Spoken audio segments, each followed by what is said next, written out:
Bonjour à toutes et à tous, bienvenue sur Agile Toolkit. Aujourd'hui, on va voir les rôles de Safe, les rôles introduits par Safe, notamment au niveau train. Donc je vous remets ici le petit plan. Donc la dernière fois, on avait vu l'aspect itératif avec les itérations et les PI, programme increment to planning interval, c'était assez simple. Je vous rappelle qu'on avait vu la fois d'avant encore les différents niveaux, donc team, train, large solution et portfolio. Donc aujourd'hui, on va voir les rôles et principalement les rôles définis au niveau train, même exclusivement. Donc je vous ai remis ici la big picture qui nous sert de fil rouge dans toutes ces présentations. Donc vous retrouvez ici le niveau team, train, large solution, portfolio.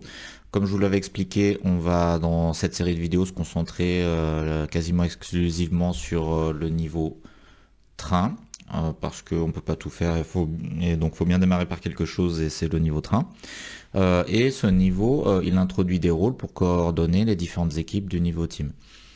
Donc ces rôles, ils sont définis ici, RTE, Product Management, System Architect et Business Owner.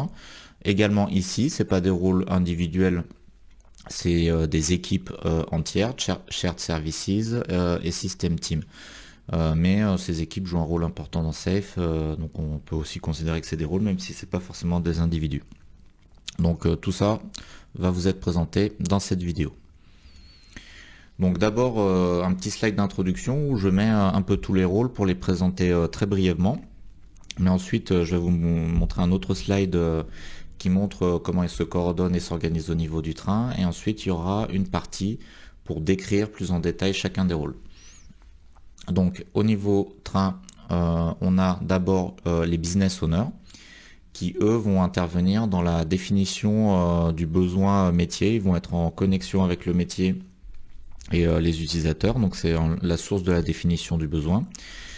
Ensuite, le product manager, là en l'occurrence c'est une product manager qui va jouer au niveau du train un peu le même rôle que les product owners au niveau des équipes. Donc elle va définir le produit, donc on appelle ça les features. Elle va travailler donc main dans la main avec les business owners pour définir ce que doit faire le produit. Ensuite, le RTE, Release Train Engineer, qui lui va coordonner l'action des différents Scrum Masters, donc c'est un peu le Scrum Master des Scrum Masters. Les systèmes architectes qui, eux, au niveau technique, vont définir les orientations architecturales du produit, d'un point de vue technique. Et Shared Resources,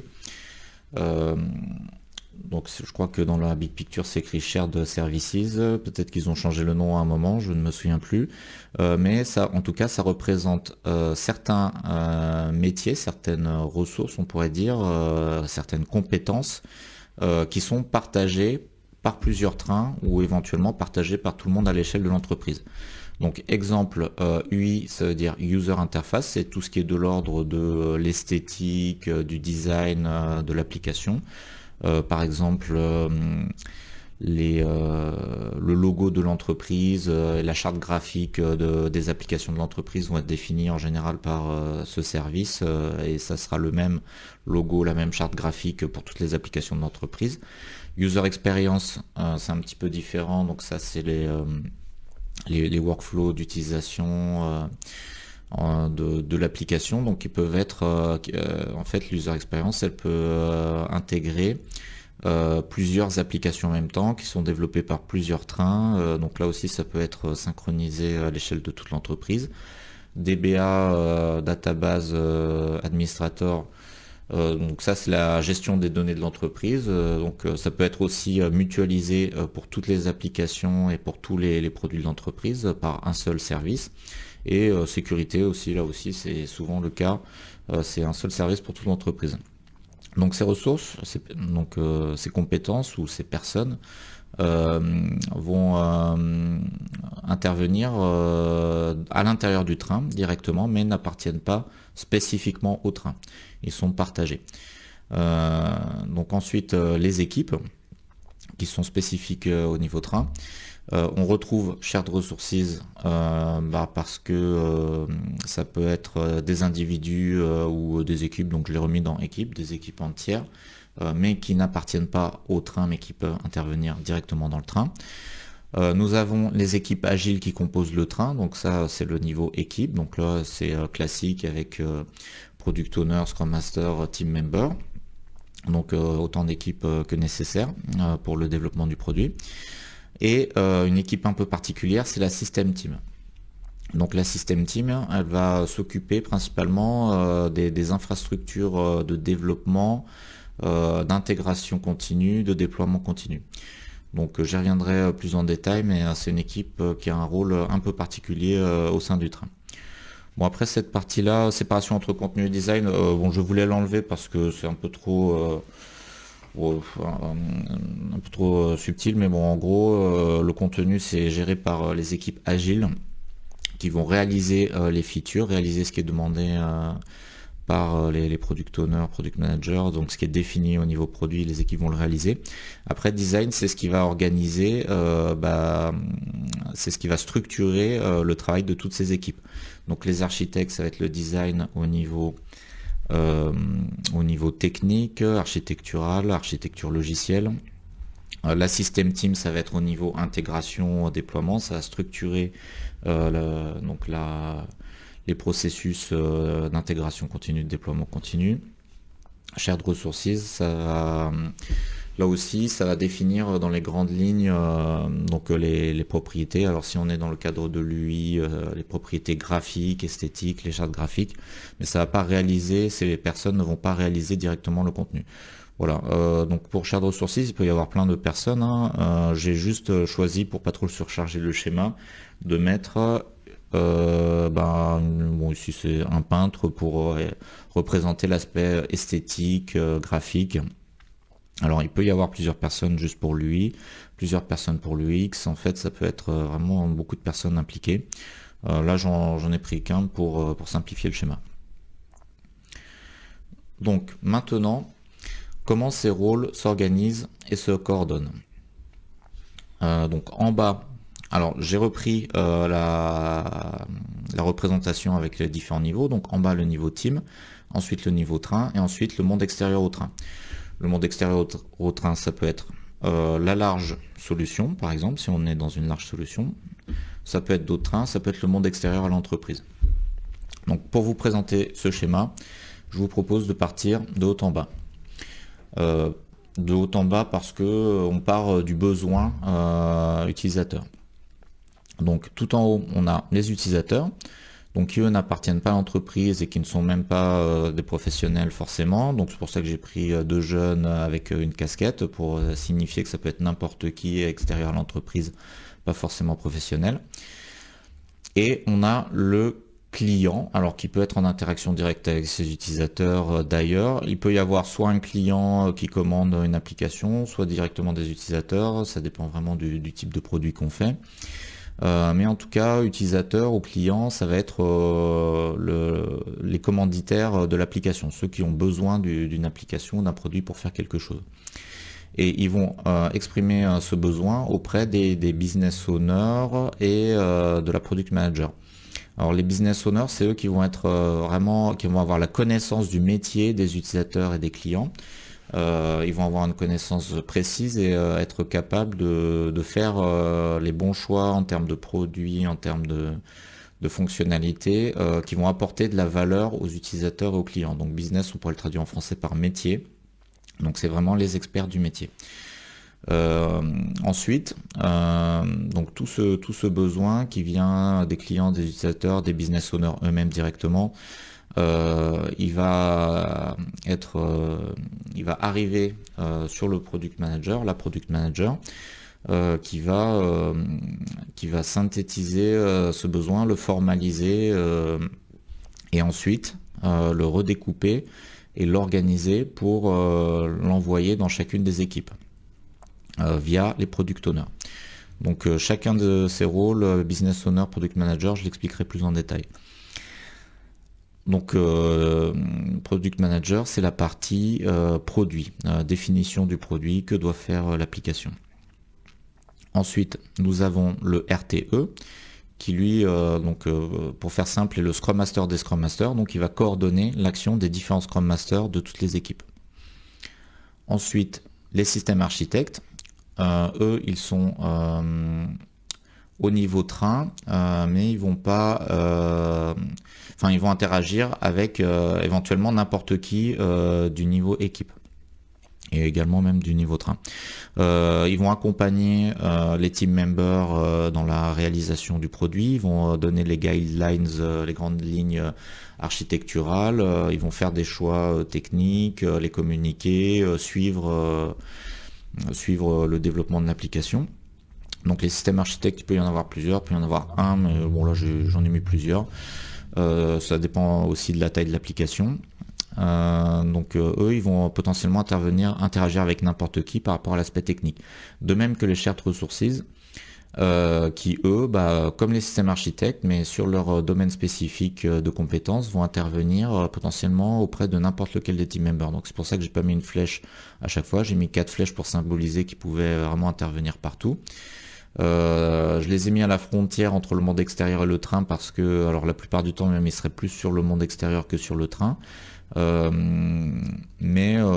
ils interviennent aussi directement dans le train et auprès des équipes du train. Donc ça, ce schéma, il représente un peu comment ça se coordonne.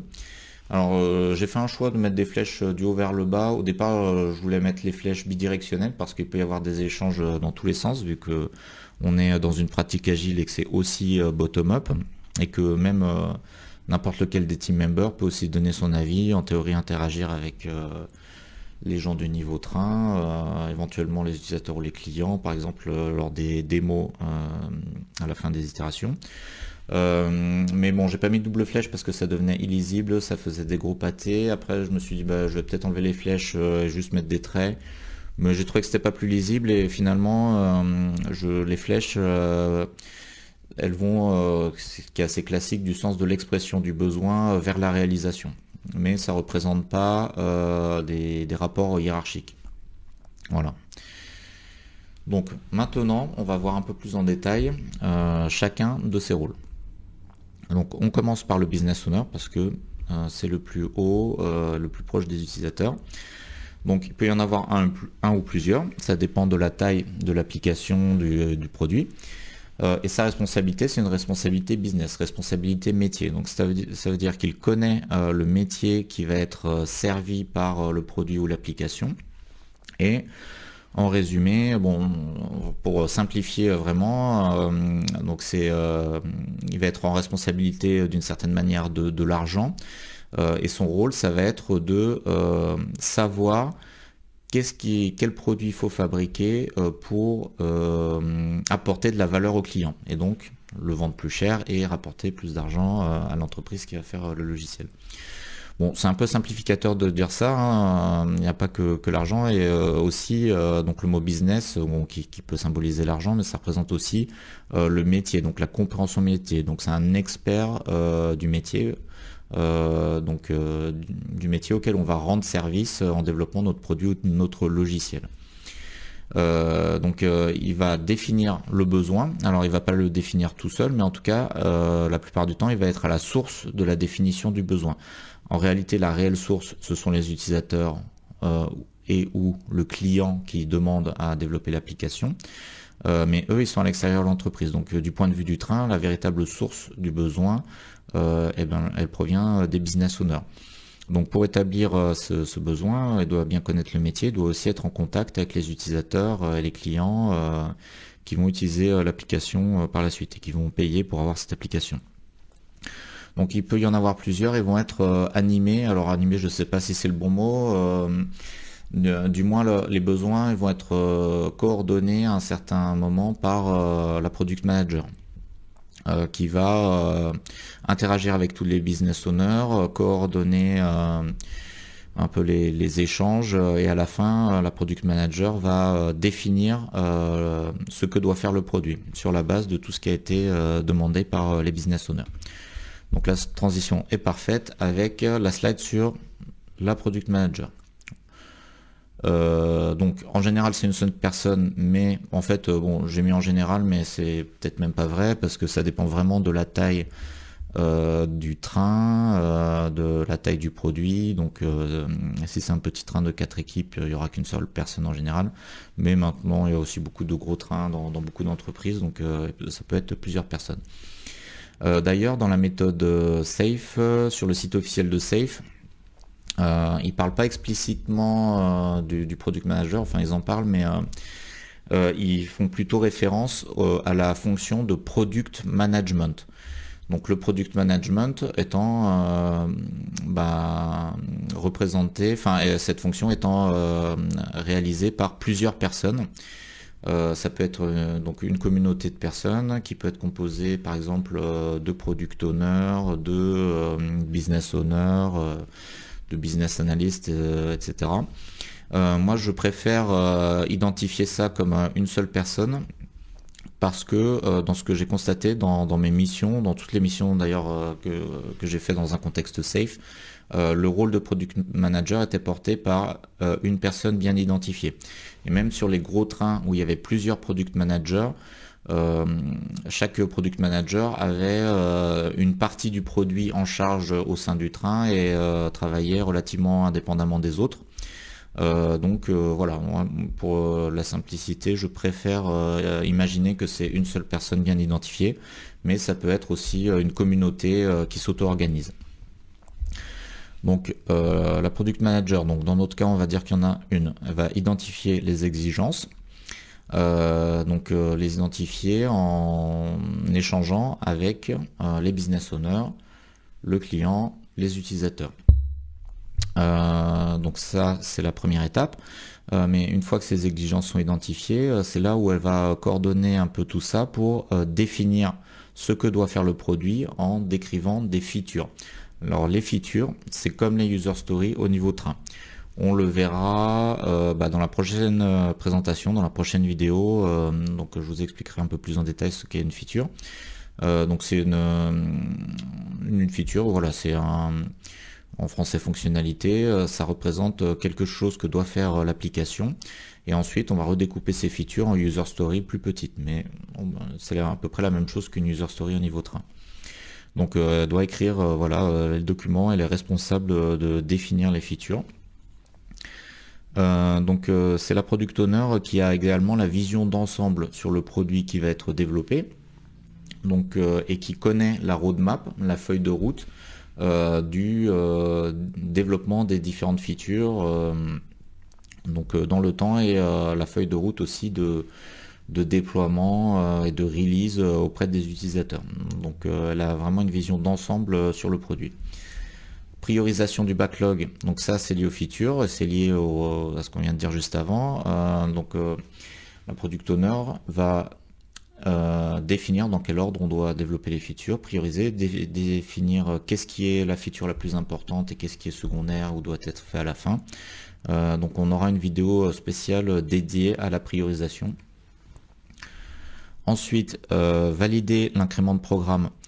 Ça consiste à, de même que le product owner à la fin de chaque itération ou en cours même, valide que les user stories correspondent bien à ce qui a été demandé au départ. La product owner à la fin de chaque incrément de programme, alors maintenant on dirait plus incrément de programme, donc le nouveau terme c'est planning intervalle comme je vous l'avais dit. Bon, à la fin de chaque PI de 3 mois par exemple, la product owner va valider l'ensemble du produit intégré avec tous ses composants développés par chacune des équipes. Donc valider, ça veut dire vérifier que ça correspond bien aux exigences qui ont été définies plus haut, avec les business owners notamment, et définies sous forme de feature. Et alors, dernier point, j'aurais peut-être pu commencer par ça. Bon, en agilité, on n'aime pas le terme de chef, parce qu'il n'y a pas de rapport hiérarchique, mais bon, c'est une vidéo qui se veut pédagogique pour expliquer à ceux qui connaissent pas l'agilité. Bon, on pourrait dire, entre guillemets, c'est la chef des product owners, mais c'est pas vraiment une chef hiérarchique, c'est plutôt qu'elle va coordonner l'action des différents product owners.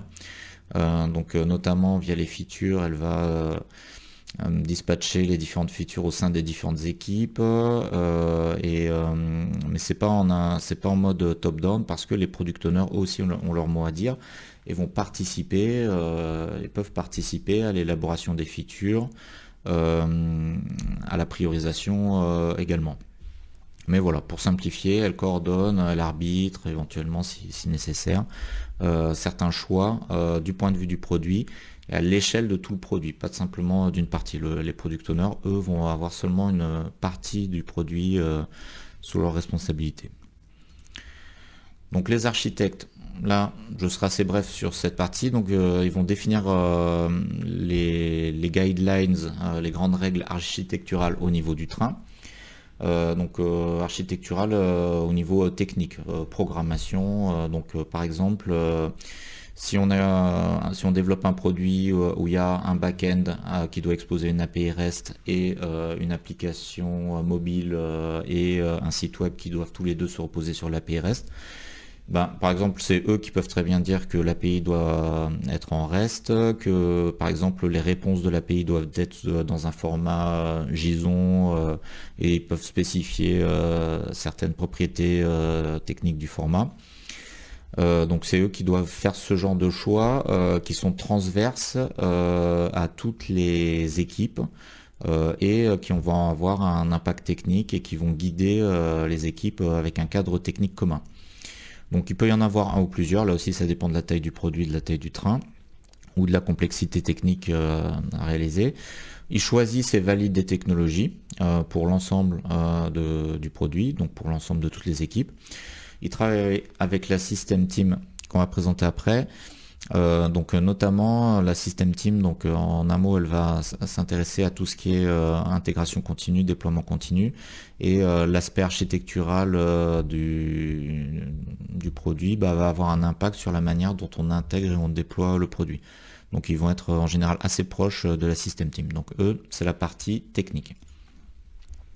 Ensuite le RTE, Release Train Engineer. Alors bon, je sais pas pourquoi j'ai mis ça au niveau train parce que c'est évident. En plus, il y a même le mot train dans le nom. Faudrait que je supprime cette ligne. Ça va être une seule personne cette fois-ci. Alors pour simplifier en un mot, c'est le Scrum Master des Scrum Masters. Donc là, je vous ai mis un petit conducteur de train, voilà pour l'image, pour reprendre après ces icônes pour que vous puissiez bien les identifier, pour faciliter la compréhension et la pédagogie sur l'ensemble des vidéos. Donc le Scrum Master, alors de même que le PM va coordonner l'action des Product Owners, ou l'APM, la Product Manager, le Scrum Master va coordonner l'action des le RTE, va coordonner l'action des Scrum Masters. Donc c'est un peu le chef des Scrum Masters. Entre guillemets, toujours chef, parce qu'en agilité, on n'aime pas ce mot de chef, c'est pas du tout hiérarchique. Et d'ailleurs, une de ses propriétés, c'est que ça va être un servant leader, donc ici petit serveur et ici leader, donc il va être au service des Scrum Masters, mais aussi de tout le train, de toutes les personnes du train, et va faciliter certaines choses, certains points de blocage. Moi j'aime utiliser l'expression de mettre de l'huile dans les rouages, un peu comme ce que fait un Scrum Master au sein de sa propre équipe. Lui va faire la même chose au niveau du train, donc il va pas s'occuper des petits détails individuels de chaque personne dans les équipes, mais il va plutôt essayer de faciliter ce qui est de l'ordre de la coordination entre les équipes, de la communication, des échanges, etc. Alors c'est aussi le coach du train, coach dans ce sens coach agile, c'est-à-dire que il connaît la méthode agile, il la diffuse, il forme les gens, voilà, comme un coach agile, de même que le Scrum Master est aussi un coach, mais lui pour son équipe, il va accompagner son équipe dans l'utilisation des méthodes agiles, la conseiller, la guider. D'ailleurs, dans la méthode SAFe, dans la version 6, ils ont introduit le terme de team coach en alternative au Scrum Master. En fait, c'est la même chose, c'est juste un autre nom. Ils introduisent le nom team coach éventuellement pour remplacer le nom Scrum Master. Voilà. Donc dans un but de faire des noms plus cohérents ou plus normalisés par rapport à la méthode SAFe. Donc le RTE lui aussi va être un coach du train par rapport aux pratiques agiles, à l'organisation. Notamment il va pouvoir coacher les acteurs du niveau train, c'est-à-dire Product Manager, Business Owner, System Team. Voilà. Donc escalade les aléas, les difficultés, les problèmes. C'est vers lui qu'on va se retourner. Bon, en tant que servante leader, en tant que personne au niveau train, s'il y a des problèmes à faire remonter, des points de blocage, et en tant que facilitateur, on va pouvoir escalader vers lui pour essayer de résoudre ces problèmes. Un peu du même ordre, il y a le risk management, donc il va faire le suivi des risques qui ont été identifiés et des plans d'action de résolution des risques qui ont pu être identifiés plus tôt et va aider à piloter tout ça au niveau train. Alors, un de ses rôles les plus importants et les plus emblématiques, c'est l'organisation et la facilitation, l'animation, on pourrait dire, du PI planning. Le PI planning, on aura une vidéo dédiée sur le sujet, plutôt à la fin. C'est le grand événement emblématique de la méthode SAFe. C'est pour simplifier, une très grosse réunion de 2 jours au début de chaque PI pour planifier les 3 mois du PI suivant. Donc le PI planning, c'est la même chose que l'iteration planning, sauf que l'iteration planning d'une équipe au début d'une itération, c'est pour qu'une équipe planifie pendant 2 semaines. Le PI planning, c'est pour que l'ensemble du train, donc plusieurs équipes, planifient tout ensemble pour 3 mois. Donc cet événement qui dure 2 jours en général et qui est assez intensif et qui nécessite beaucoup de préparation, il est organisé et facilité par le RTE. Et enfin, il va animer des meetings de synchronisation au niveau du train, de même que le Scrum Master peut animer des meetings au niveau de son équipe. Au niveau train, en fait, donc les meetings seront un peu différents, on les verra en détail dans une prochaine vidéo. Et il y a des meetings de coordination entre les équipes, entre les Scrum Masters, entre les PO au niveau du train. Et en général, c'est le RTE qui va les animer, les faciliter. Donc animer des réunions. Donc ici j'ai mis une petite réunion et puis ici un petit symbole de synchronisation. Enfin, dernier rôle qui n'est pas un rôle individuel mais qui est une équipe, c'est le rôle d'une équipe, c'est la System Team. Alors la System Team, son rôle principal, ça va être de réaliser, de travailler à l'intégration des différentes parties du produit. Donc l'intégration, c'est comme les petites pièces de puzzle ici, c'est comment on va assembler les différents composants logiciels pour en faire un logiciel unique. Donc elle va être également spécialisée en outillage et en infrastructure parce que les logiciels, ils ont besoin d'infrastructures pour fonctionner. L'intégration du logiciel ou le déploiement des différents composants logiciels sur des serveurs, ça a besoin d'un certain outillage. Et en fait, donc ces mots-là, ça recouvre un peu le sujet DevOps. D'ailleurs, j'aurais pu mettre le mot DevOps sur ce slide, je ne l'ai pas mis. On en reparlera plus tard, mais ils vont être experts en tout ce qui est intégration continue, déploiement continu. Voilà. Donc, environnement de développement, donc ils vont définir, normer, normaliser les infrastructures de développement, les infrastructures de déploiement, en fait, tout ce qui est serveur, environnement, qui vont être communs à toutes les équipes parce que ces environnements vont permettre de déployer, de faire tourner l'application complète avec tous ses composants. Ça va pas simplement être un petit bout d'application sur l'ordinateur d'un développeur en particulier, ça va être l'ensemble de l'application avec toutes ses parties intégrées au sein d'un même logiciel sur un environnement spécifique.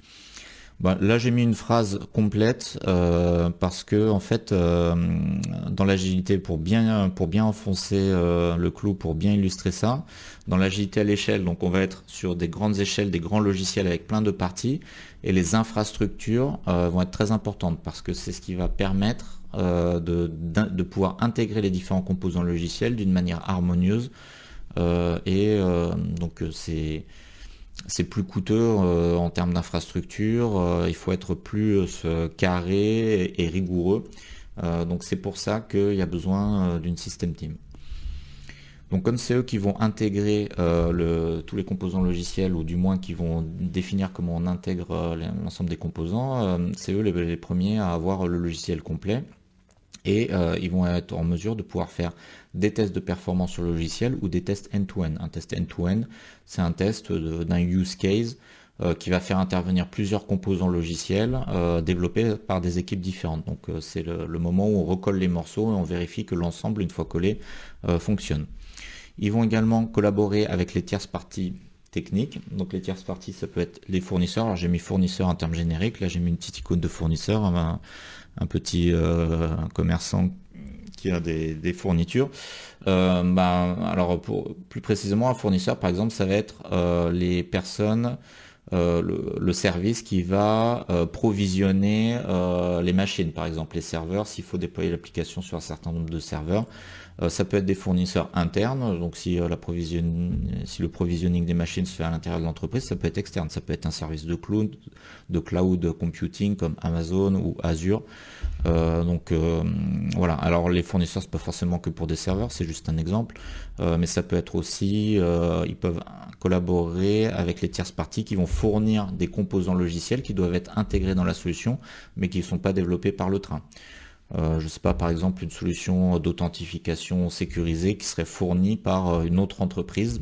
Donc ce serait la System Team qui se chargerait d'intégrer, donc ce qui est logique, hein, parce que son rôle c'est l'intégration des différents composants logiciels. Donc elle sera en échange avec les fournisseurs, les partenaires pour intégrer ces composants à l'intérieur de l'application qu'on développe.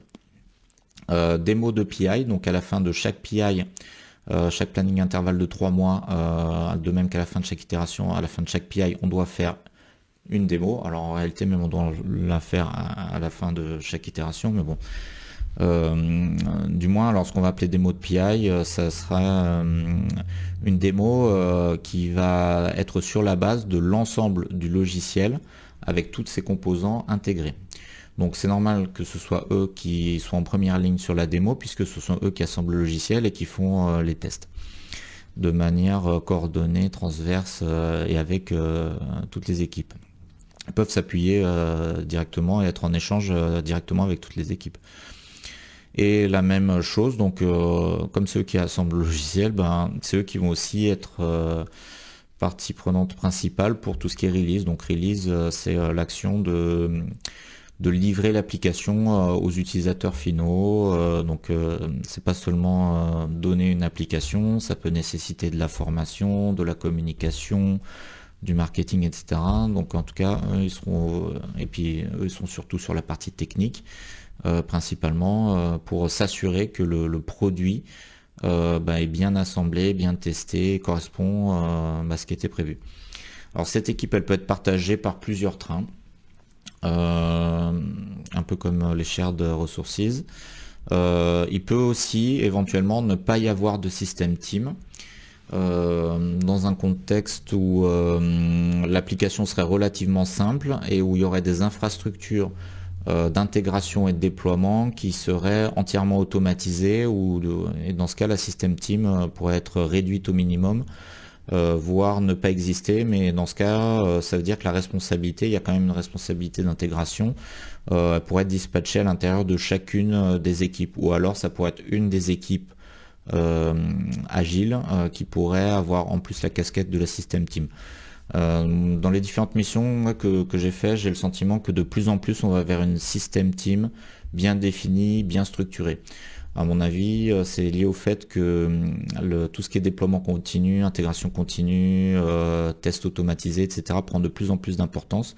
Donc c'est des compétences spécifiques qui doivent être partagées par toutes les équipes et voilà, qui sont mutualisées au sein d'une system team. Donc là, je vous ai résumé les rôles, donc il n'y a pas de nouvelles informations, juste j'ai séparé les rôles internes au train et les rôles qu'on a vus qui sont pas vraiment dans le train, donc que j'ai pas vraiment expliqué. Shared Resources, on pourrait dire que c'est à l'extérieur du train, mais en réalité c'est dans la même entreprise quand même et ils travaillent directement avec les équipes et les team members. Donc c'est pour ça que voilà, je les mets dans ce tableau-là. Là, c'est les gens vraiment extérieurs au train et même à l'entreprise. Donc ici, je veux mettre en avant le fait que il y a 3 rôles qui vont vraiment piloter l'avancement au quotidien et qui vont structurer le travail sur le projet. Product Manager pour la partie produit, RTE pour la partie organisationnelle méthode agile et Système Architecte pour la partie technique. Et je voulais juste mettre en avant le fait qu'on retrouve ces rôles dans les méthodes traditionnelles. Donc c'est pas si différent que ça des méthodes traditionnelles. Donc Product Manager, ça va être maître d'ouvrage, définition du besoin métier. Le RTE, alors là c'est là où c'est un peu différent parce que le RTE c'est de l'ordre de la maîtrise d'œuvre, mais par rapport aux méthodes traditionnelles, le rôle du RTE va être un peu différent. La maîtrise d'œuvre traditionnelle, en fait, elle est dispatchée entre tout un tas d'acteurs dans le train, donc notamment le RTE. Et on retrouve les architectes, voilà, qui sont en bonne place aussi dans les méthodes traditionnelles. Voilà, donc bon, c'était juste pour vous signaler ça. Alors, c'est-à-dire que les méthodes traditionnelles et les méthodes agiles, notamment SAFe, ils font intervenir les mêmes concepts, mais qui sont organisés différemment, organisés un peu différemment, mais fondamentalement, les rôles, les casquettes ne sont pas si différentes que ça. Bon, ce qui est logique. Après, je vais pas rentrer plus dans les détails. Voilà, je voulais juste le mentionner, mais voilà, je ne vais pas rentrer plus dans les détails. Donc je remets ici la petite image que vous pouvez observer plus en détail si vous faites une capture d'écran. Donc on arrive à la fin de la vidéo. J'espère que c'est plus clair sur ces rôles. Donc en bleu est entouré ce qu'on a vu dans les précédentes vidéos et en rouge ce qu'on a vu aujourd'hui. Donc on a vu quand même pas mal de choses. On a vu tous ces rôles, Business Owner, Product Management. Donc nous on l'appelle les Product Managers en identifiant ça à une seule personne. Système Architecte, RTE. On a parlé un petit peu de Customer, le client, l'utilisateur. Shared Services, System Team. Voilà, tout ça on l'a décrit dans cette vidéo. Après, là, alors je le redis, cette vidéo elle s'adresse aux gens qui débutent un peu dans l'agilité à l'échelle, donc ça va pas très loin. Je rentre pas trop dans le détail, c'est vraiment pour que vous compreniez bien comment tout s'articule, mais chaque rôle est assez riche, assez complet. Donc cette vidéo est pas du tout suffisante pour comprendre vraiment ce que c'est un business owner, un product manager, un système architecte. C'est pour ça qu'en termes de bibliographie, je vous invite vraiment à aller regarder sur le site officiel de SAFe. Donc là, je vous ai mis ici tous les liens. Donc vous avez une page dédiée pour chacun des rôles. Donc ici le business owner, vous voyez que c'est assez complet, assez détaillé. Product management, donc vous avez tout un tas de schémas avec toutes les interactions. Et pour vraiment bien comprendre les rôles, je pense que ça vaut le coup d'aller lire ces pages. Alors bien sûr, il y a beaucoup d'informations si vous voulez vraiment en savoir plus. Après, je pense que si vous êtes développeur dans une équipe agile, juste avec ce que je vous ai expliqué dans cette vidéo, ça vous suffit pour comprendre qui fait quoi. Donc bon, ça, pour tous ceux qui sont experts de l'agilité au quotidien, qui sont Scrum Master ou RTE dans un train safe, ça paraît un peu évident, mais au cours de mes missions, j'ai souvent j'ai accompagné des tas d'équipes où il y a des team members. Et j'ai souvent constaté que en fait beaucoup de team members ne comprennent pas cette organisation safe, ses rôles, à quoi ils servent et qui fait quoi, et ils savent pas ce que c'est un product manager, un business owner, etc. Même s'ils peuvent les côtoyer régulièrement dans certains meetings comme les démos. Donc là voilà, ça vous donne une explication, un point de départ pour comprendre un peu tous ces rôles et cette organisation. Je vous remercie pour votre attention et je vous dis à bientôt pour la prochaine vidéo.